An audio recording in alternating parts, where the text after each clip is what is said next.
مگر 2 دن کم جیے تو اس میں حیرت کیا، ہم ان کے ساتھ گئے جو شمع جلا کے دیے، اور ہو نہ یہ پھول تو بلبل کا ترنم بھی نہ ہو، چمن دہر میں کلیوں کا تبسم بھی نہ ہو، یہ نہ ساقی ہو تو پھر میں بھی نہ ہو، خم بھی نہ ہو، بزم توحید بھی دنیا میں نہ ہو، تم بھی نہ ہو، اور خیمہ افلاق کا استادہ اسی نام سے ہے، نبض ہستی تپش آمادہ اسی نام سے ہے۔ تقریر انشاءاللہ تعالی امیر محترم ہمارے دلوں کی دھڑکن حضرت قبلہ حافظ سعد حسین رضوی حفظہ اللہ انشاءاللہ تعالی آپ اپنے مخصوص انداز سے آپ خطاب فرمائیں گے، اور آپ کو سننے کے لیے میں اور آپ سب یہاں پہ جمع ہے۔ اللہ کریم جل جلالہ اس ادارے کو مزید کامیابی دے۔ بابا جی رحمت اللہ تعالی علیہ نے بتا دیا، آج اگر ہم اس ادارے میں جامعہ حنفیہ رضویہ یہاں پر جمع ہے، تاریخ میں آتا ہے کہ مدینہ شریف جو اسی وقت جس وقت وہ اسلام کا وہ سب سے بڑا جہاں یعنی ایک اسلامک اسٹیٹ قائم ہوا اور ہیڈ کوارٹر رہا، اور وہاں سے مجاہدین پوری دنیا میں حضور کی دین کا پرچم لے کر نکل رہے تھے، تو ساری کفر کی نظریں جو تھی نا وہ اسی ہیڈ کوارٹر اور مدینہ شریف اور اسی اسلامک اسٹیٹ جہاں سے آغاز ہوا تھا اسی پر تھی۔ لیکن اس کے باوجود کسی کو یہ جرأت نہ ہوئی کہ وہ میرے مصطفیٰ کریم علیہ السلام مبارک کے گھر مبارک پر حملہ کرے، مدینہ شریف میں اندر آ جائے۔ اس کی وجہ علماء نے ایک بات جو علماء نے لکھا ہے وہ یہ ہے کہ جو اصحاب صفہ تھے جنہوں نے میرے مصطفیٰ کریم علیہ السلام سے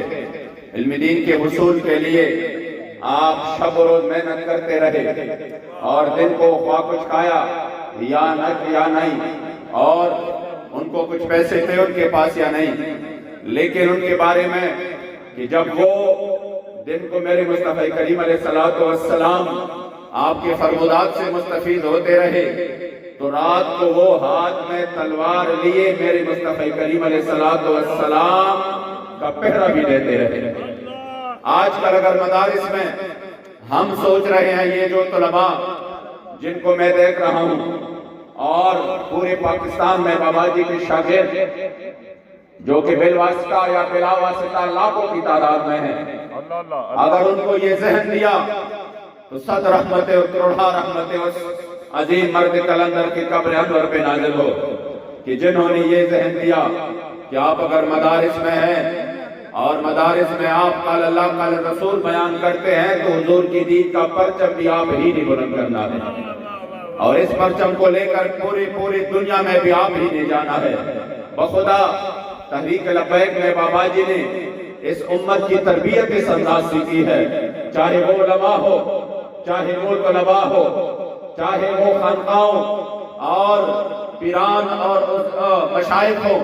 یقین کرے ان سب کی جو زندگی کا رخ ہے اس کو بابا جی کو ہم ویسے مجدد نہیں کہتے، آپ نے سب کی زندگی کے رخ تبدیل کر دیے۔ ہم بھی سمجھ رہے تھے جو مدارس میں شاید کام صرف یہی ہے، ان کے ذہن میں بھی یہ تھا کہ میں پڑھ کے جب کتاب میرے پاس ہو تو میں جا کے جب ممبر پر بیٹھوں گا تو صرف میری یہی ڈیوٹی ہے کہ میں جا کے یہ عرض کر دوں گا کہ یہ مسئلہ اس طرح ہے، یہ اس طرح ہے، یا میں نے مناظرے کرنے ہیں۔ اور جو عام تھے ان کا ذہن یہ تھا کہ ہم نے سال بعد چونکہ ہم سنی ہے میلاد والے ہیں تو ہم سال بعد میلاد شریف منائیں گے اور اسی میں چراغاں کریں گے، اور پھر اگلے سال کے لیے اگلے سال تک بھی اپنے کام میں لگن اور محنت کے ساتھ اپنا کام کرتے رہیں گے، بس سال بعد ایک میلاد ہی کافی ہے۔ بخدا یہ بابا جی تھے جنہوں نے اس امت کا یہ رخ تبدیل کر دیا اور فرمایا نہیں، اسلام کا خدمت صرف یہ بھی نہیں ہے، اگر اصحاب صفہ قال اللہ قال رسول کے لیے تھے تو پھر تلوار لے کر میدان میں بھی نکلے تھے۔ اور آپ نے اس انداز سے کہ آپ الحمدللہ باکردار تھے، جو بھی آپ نے امت کے سامنے پیش کیا سب سے پہلے کر کے دکھایا۔ یہ جو ابھی طیب صاحب نے ایک بات کی کہ 104 بخار میں آپ تشریف لے آئے، یا میرے خیال میں شاہ صاحب نے کی، بخدا میں گواہ ہوں کہ جب آپ تشریف لے آئے تو میں نے کہا حضور آپ کے چہرے مبارک بہت متغیر ہے، کوئی تکلیف آپ کو یعنی نظر آ رہا ہے، تو آپ نے یوں ہاتھ مبارک آگے کر دیا، ایسا مجھے یاد ہے کہ لفظ مجھے یاد ہے، یوں ہاتھ مبارک آگے کر دیا اور کہا دیکھو مجھے اب بھی بہت بخار ہے۔ واللہ جب میں نے اس طرح یہ ہاتھ رکھا بخدا بہت زیادہ بخار تھا، بہت ہی زیادہ بخار تھا۔ اور وہ آپ اس تقریر سے اندازہ لگا سکتے ہیں جو بابا جی نے آخری حدیث پڑھی ہے کہ کس تکلیف میں آپ نے وہ حدیث مکمل کی ہے۔ تو میں نے کہا حضور پھر آپ کیوں تشریف لے آئے اتنی سردی میں، اتنی بخار میں، کس تکلیف میں حالت میں آپ یہاں پہ آئے؟ تو مجھے اسی وقت آپ کے چہرے مبارک پر تبسم آیا اور آپ نے ہنستے ہوئے کہا کیا بات کرتے ہو امیدی صاحب، یہ جان تو ہے ہی رسول اللہ۔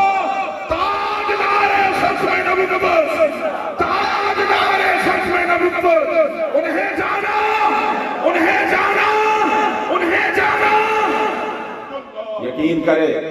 آج پورے پاکستان میں حالات کو دیکھی، چونکہ آپ نبات القوم تھے، آپ نے جو حالات بعد میں آنے والے تھے، ابھی راستے میں نے امیر محترم کو کہا، میں نے کہا جو بابا جی کے دعائے جلال، ایک ایک بندہ، ایک ایک محکمہ، جو آگے تھے، جو پیچھے تھے، جو بیک اپ پہ تھے، جو بھی تھے، بخدا جو بابا جی نے فرمایا تھا نا اللہم احصہم عددا واقتلہم بددا ولا تبق منہم احدا، بخدا ہم اپنے آنکھوں کے سامنے دیکھ رہے ہیں اور اس مجرمانہ خاموشی والے جو قوم بابا جی کی آواز پر جنہوں نے لبیک نہیں کہا،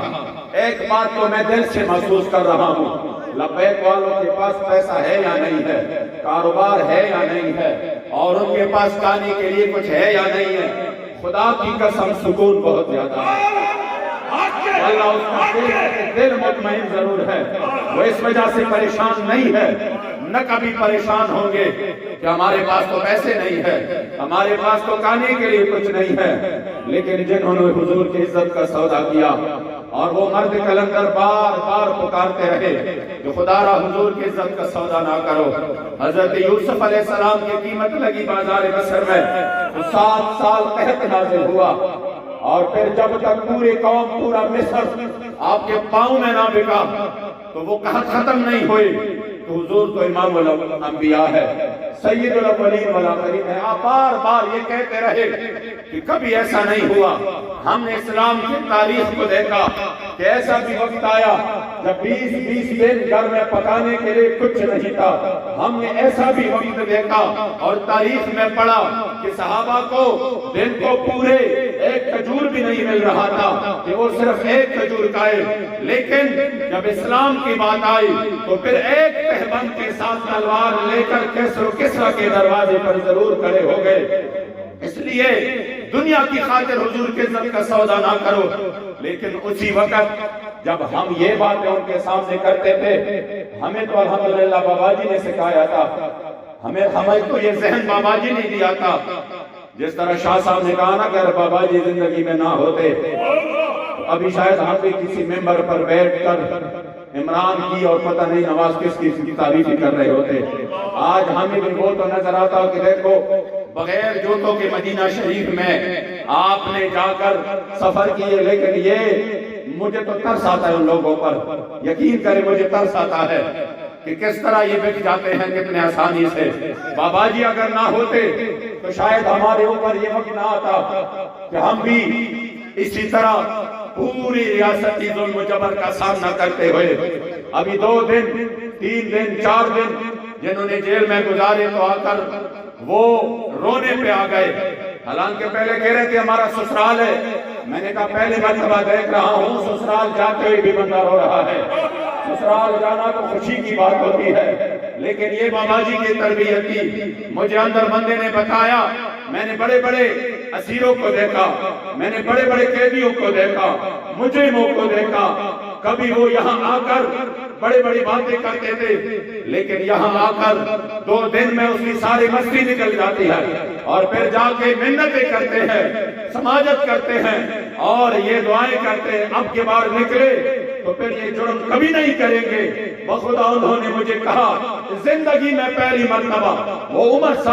عمر قید تھے، انہوں نے کہا زندگی میں پہلی مرتبہ میں نے ایسے قیدیوں کو دیکھا جو آئے جس جرم میں لمحہ لمحہ میں نے سنا کہ وہ کہہ رہے تھے ارے ایسی کیا بات ہے، پانسی کا بندہ ہو پھر بھی یہ جرم ہم بار بار کریں گے۔ لبیک لبیک لبیک یا رسول اللہ، لبیک لبیک لبیک یا رسول اللہ، لبیک لبیک لبیک یا رسول اللہ، لبیک لبیک لبیک یا رسول اللہ۔ بابا جی ہمیشہ فرماتے تھے خدا را دنیا کے لیے، دنیا کی جاہ و جلال کے لیے، اقتصاد کے لیے اسلام کے سودا، اسلام کا سودا مت کرو، حضور کی عزت ابرو کا سودا مت کرو۔ تو یہ ہمارے اوپر جب ہم آگے بات پہنچا دیتے تو یہ ہنس دیتے، کہہ رہے تھے یہ تم عجیب باتیں کرتے ہو، تم کو گراؤنڈ ریالٹی نہیں معلوم، تم کو عالمی منظرنامہ نہیں معلوم۔ فرانس سے ہم تب سفارتی تعلقات ختم کریں گے تو یوں ہو جائے، یہ ہو جائے گا، وہ ہو جائے گا۔ میں نے کہا ہمیں تو اس مرد کلندر نے سکھایا اور یہ بتایا اگر ہم حضور علیہ السلام کی عزت کی خاطر یہ اقدام کریں گے بخدا پاکستان کو اللہ سرداری رہے گا، یہ فرانس بھی آپ کے قدموں کے نیچے آ جائے گا، یہ یورپی یونین بھی آپ کے قدموں کے نیچے آ جائے گا، یہ آپ کی معیشت بھی اٹھ جائے گی۔ لیکن وہ ہمارے اوپر ہنستے تھے کہ یہ جذبات کی باتیں کر رہے ہیں۔ آج بخدا بابا جی کے ایک بات اور جن کی تربیت ہمیں ملی تھی وہ ہم دیکھ رہے ہیں اپنے آنکھوں سے کہ وہ ایک بات سچ ثابت ہو رہی ہے۔ جنہوں نے مجرمانہ خاموشی کی وہ بھی اس وقت گرفت میں ہیں اور آٹے کے لیے ذلیل ہو رہے ہیں۔ جنہوں نے صرف آٹے کے لیے، روٹی کپڑا مکان کے لیے کسی بندے کے پاس، جنہوں نے راستوں کے، جن کی بڑی بڑی پگڑیاں اور جن کے جو ہے نا وہ کہہ کہ یہ بڑے عالم ہے، حدیثی بھی سنایا کرتے تھے کہ راستہ بند کرنا کہاں سے آیا۔ آج وہ روڈ پہ جا کے نماز پڑھتے ہیں صرف ایک ٹکٹ کے خاطر کہ انہوں نے دمکی لگائی ہے کوئی بھی بندہ حاضر نہیں ہوا ٹکٹ نہیں ملے گا، تو ٹکٹ نہ ملنے کی وجہ سے کوئی ڈنڈا ہاتھ میں لے کر کھڑا ہے، کوئی جو ہے نا جا کے زمان پارک میں پڑا ہوا ہے، کوئی جا کر عورتوں کے بیچ درمیان میں ذلیل ہو رہا ہے۔ میں نے کہا بدقسمت اگر یہ ڈنڈا کو حضور کے دین کے لیے، عزت آبرو کے لیے پکڑ کے میدان میں آتے، بخدا ٹکٹ کی کیا بات ہے،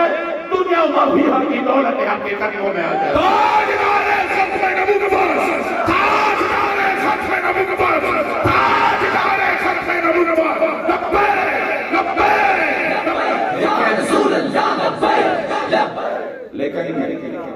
جرم تو ہوا ہے جب وہ بار بار کہہ رہے تھے کہ خدارا حضور کی عزت کا سودا نہ کرو۔ کبھی ایسا نہیں ہوا کہ کسی قوم نے اپنی نبی کی عزت کا بھی سودا کیا ہو، لیکن یہاں پر ہو چکا۔ اب اس جرم کا یقیناً اس کی سزا تو ملے گی۔ اس لیے بابا جان فرماتے تھے بخدا اگر آپ کو سختی ہو جائے گی نا اور معاشی حالات خراب ہو جائیں گے تو کیا ہوگا، کیا ہوگا؟ آپ 2 ٹائم اور 3 ٹائم کھانے کے بجائے 1 ٹائم کھانے پہ آ جائیں گے، پیٹرول مہنگا ہو جائے گا تو زیادہ سفر نہیں کریں گے، آپ کی اعلیٰ تعلیم آپ کے بچے حاصل نہیں کریں گے،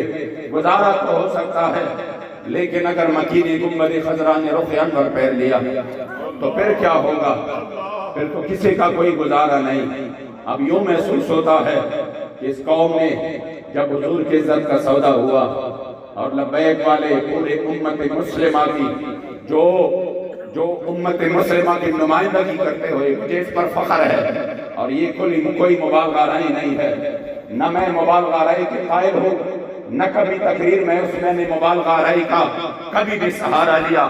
نہ کبھی جھوٹ کا اور نہ کبھی واہ واہ کے لیے۔ مجھے تو تقریر توڑ دوں میں تو میں اظہار معافی ضمیر کر بھی نہیں سکتا، لیکن آپ یقین کریں اگر ہم مسجد رحمت للعالمین کو جب بھی اکثر آپ دیکھتے ہیں تصویر میں اور کسی کارکن نے نیچے یہ کیپشن لگایا ہو کہ جہاں سے اسلام کی نمائندگی ہو رہی ہے، بخدا یہ مبالغہ رائی نہیں ہے۔ ہمیں اندر کہتے تھے تمہیں کیا پڑا ہے، پوری دنیا میں مسلمان رہتے ہیں تو پوری دنیا میں تو یہ حالت نہیں ہے جو آپ لوگوں پر ہے۔ میں نے کہا ہماری خوش قسمتی ہے کہ ہمیں اللہ نے بابا جان عطا کیا ہے، ہمیں ان کی صحبت ملی ہے، اس وجہ سے تو اب بھی وقت ہے کہ لوٹ آؤ حضور کی دین کی طرف، لوٹ آؤ میرے مصطفی کریم علیہ السلام کے دین کی طرف۔ بس تحریک لبیک کا یہ ہے کہ مقصد ہے انشاءاللہ جب آپ اس طرف آئیں گے بخدا اللہ اور رسول کی فضل و کرم سے یہ ملک بھی ترقی کرے گا، ہمارے حالات بھی ٹھیک ہو جائیں گے، اور پھر ہمارے سامنے یوں فلسطین کے مسلمانوں پر ظلم نہیں ہوگا۔ اتنے سے اسرائیل ہے نا، لاہور کی آبادی نہیں ہے اتنی، وہ بہت کم ہے، پشاور کی آبادی جتنی اسرائیل ہے، لیکن پوری دنیا پر اس وقت حکومت کر رہے ہیں۔ پوری دنیا کے مسلمان ان کے سامنے آنکھ نہیں اٹھا سکتے۔ کیوں؟ یہ وہی ہے نا کہ جب سامنے مصطفیٰ کریم میں حضرت ثوبان فرماتے ہیں کہ آپ نے فرمایا کہ آپ پر ٹوٹ پڑیں گے، تو حضرت ثوبان نے فرمایا وَمِن قِلَّةٍ نَحْنُ يَوْمَئِذٍ، سرکار نے فرمایا لا بل انتم یومئذ کثیر، لیکن آپ کو ایک بیماری لگے گی۔ وہ بیماری کیا ہوگی؟ وہ وہن کی بیماری ہوگی۔ صحابہ نے جواب دیا یا رسول اللہ وما الوہن، یا رسول اللہ، فرمایا حب الدنیا وکراہیت الموت۔ اب بس صرف وہی بیماری ہے، صبح سے شام تک دنیا، شام سے صبح تک دنیا، سیاست کے لیے کسی کے پیچھے جائے تب بھی دنیا، اور جب موت کی بات آئے نہیں میں کیوں فیض آباد جاؤں، ادھر تو شیل برستے ہیں، گولیاں برستی ہیں، ادھر تو یہ ہے وہ ہے۔ میں نے کہا کہ جب حب الدنیا وکراہیت الموت میں یہ منظر ہو تو پھر ظاہری بات ہے پھر اسرائیل نے ظلم تو کرنا ہے، اور اس ظلم پر جس طرح وہ ہنستے ہیں، جو ویڈیوز آتے ہیں، بخدا یہ دل خون کے عنصر ہوتا ہے ان حالات پر۔ انشاءاللہ ہم نے اپنے امیر محترم کے ساتھ آج یہ حق کرنا ہے کہ جس طرح کہ امیر المجاہدین رحمت اللہ تعالیٰ علیہ کا فیضان مکمل طور پہ آپ پر ہے، تو انشاءاللہ ہم آپ سے یہ حق کرتے ہیں کہ تحریک لبیک کے ساتھ انشاءاللہ زندگی کی آخری سانس تک یہ رشتہ برابر کرتے ہیں۔ کوئی ظالم کا ظلم اور عادل کا عدل ہمیں اس راستے سے نہیں ہٹا سکتا۔ ہم نے بابا جی کو جو ہاتھ دیا ہے انشاءاللہ تعالی زندگی کے آخری سانس تک یہ قائم رہے گا، اور اس پیغام کو آگے پہنچانا ہے، اور اس پیغام کو گھر گھر اور گلی گلی تک پہنچانا ہے۔ انشاءاللہ تعالی پھر وہ وقت آنے والا ہے کہ پوری دنیا پر اسلام کا سورج طلوع ہوگا، اور ہر طرف مظلوم کی آہ و فریاد کو انشاءاللہ سنا جائے گا، اور پھر فلسطین کی مائیں اور فلسطین کے بچے اس طرح پھر نہیں روئیں گے، پھر انشاءاللہ صلاح الدین ایوبی کی وارثوں کی مدد کے لیے ضرور آئیں گے۔ رہے گا یہی ان کا، اور پڑے خاک ہو جائے جلد۔